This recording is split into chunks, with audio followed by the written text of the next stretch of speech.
Our next speaker is Barry Tom and so he is the Deputy Regional Administrator of NOAA Fisheries West Coast Region. He began his career as a research biologist, one of those that you just congratulated, with the Oregon Department of Fish and Wildlife, and moved to NOAA Fisheries in 2001. Barry recently oversaw the merger of the NOAA Fisheries Northwest and Southwest regions. His oversight includes salmon recovery in the Columbia River Basin. He was recently appointed by President Obama as one of the 4 United States commissioners for the Inter-American Tropical Tuna Commission. Barry?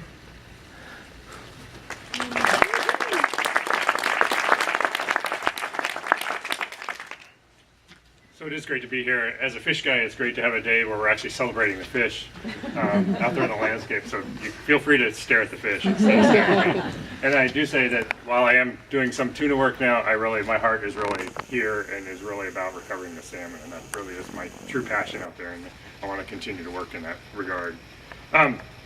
We're here, it really has been, as Bill said, it's been a tremendous year for salmon in the Columbia and for everyone who cares about salmon up and down the river and out in the ocean.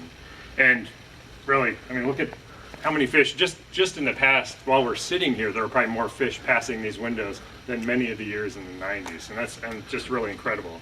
And it really shows you that, given the right conditions, all of the hard work we've put into that across the agencies, across everybody in this room, as well as the entire basin, when all of that comes together and we get the right set of conditions, the fish can respond. The fish are on their way to recovery. The news has been, we're here, I think the news, a lot of what's been in the news has been about fall Chinook and the big coho runs. I wanted to spend just a little bit of time and talk about Snake River sockeye. So Snake River sockeye were the first salmon run listed in the Columbia River Basin. And there were more adult fish returned to Redfish Lake this year than in the past 50 years. And it's a testament to the keen scientific work, the genetic work that really saved these fish from extinction. It's also a testament to the tribes who weren't going to let these fish go extinct, and we're going to fight to actually keep them moving on into the future. At NOAA, we'd like nothing more than to recover all of the listed runs, as well as rebuild the unlisted runs in the Columbia Basin. In addition to the 4 recovery plans that are currently in place in the Columbia, the Upper Columbia, Middle Columbia, Lower Columbia, and Willamette, we just recently released a recovery plan for Snake River sockeye, and we're getting close on a Snake River fall Chinook plan. These recovery plans are really the sort of scientific roadmap for how we can actually achieve recovery and how the region can work together to achieve recovery.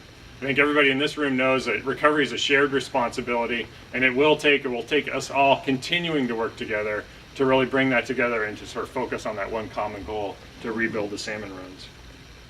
In rebuilding those runs, it does take looking beyond the individual pieces that we all work on, whether it's the Federal Columbia River Power System biological opinion, the recovery plans that we help guide the development of, the hatchery and harvest agreements.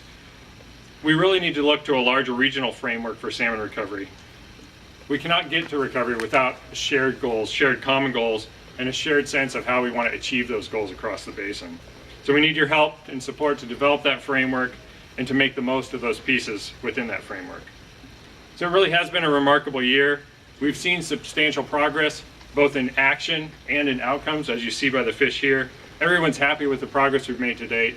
And I think Bill mentioned in terms of resiliency, the true test is going to be the resilience of these populations when conditions aren't so favorable and what happens then. But I have every expectation that with everyone's continued hard work, with the continued action and that we'll be able to actually have this celebration every year, regardless of what the environment throws at us. So thank you, I think, everyone, for coming today and celebrating the fish.